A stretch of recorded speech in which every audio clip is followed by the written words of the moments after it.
The position of ladies-in-waiting during the 15th to 18th centuries in Europe was complex, involving a combination of domestic, social, and political responsibilities. These women were typically of noble birth, serving queens, princesses, and other high-ranking noblewomen.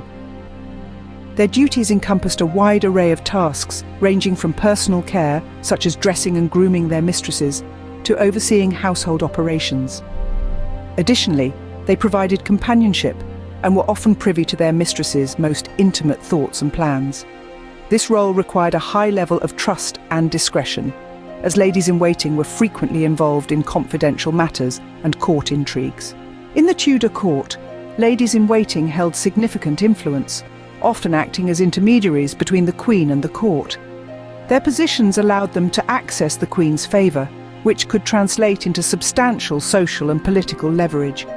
For example, Anne Boleyn's rise to become Queen of England began with her role as a lady-in-waiting to Queen Catherine of Aragon. Ladies-in-waiting in the Tudor court were responsible for various tasks, including the organisation of courtly entertainments, religious observances, and assisting the Queen in her correspondence. Their involvement in such activities provided them with opportunities to engage with powerful courtiers and foreign diplomats.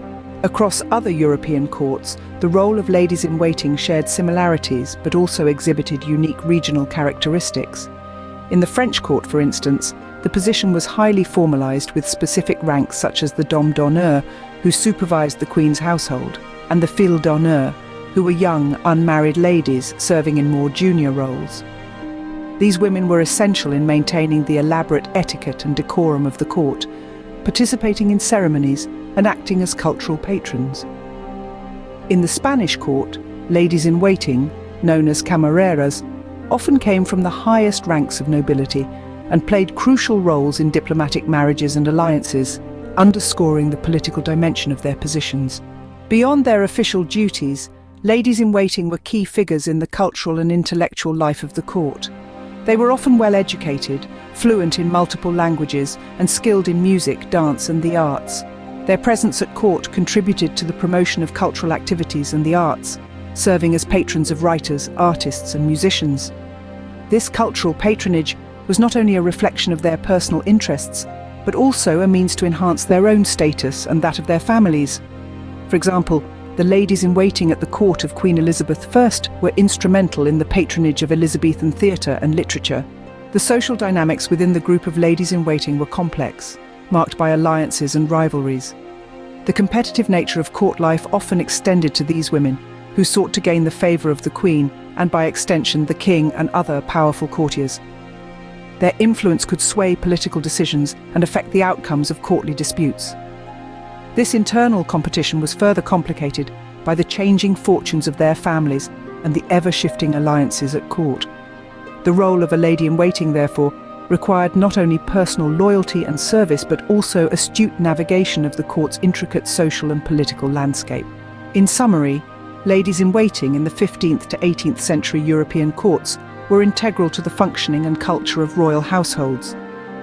Their roles went beyond mere attendance to encompass significant domestic, social, and political responsibilities.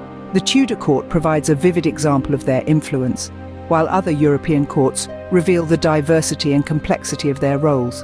These women were not only attendants, but also confidants, cultural patrons, and political actors, whose contributions shaped the course of history in subtle yet profound ways. Thank you for joining me on this royal adventure through time and in understanding the basic roles of 15th to 18th century ladies-in-waiting. If you enjoyed this documentary, then you'll enjoy my other documentaries such as The Remarkable Influences of the Royal Governess or The Surprising Roles of the Queen Mother and The Life of a Royal Mistress. I will link them for you in the description area down below.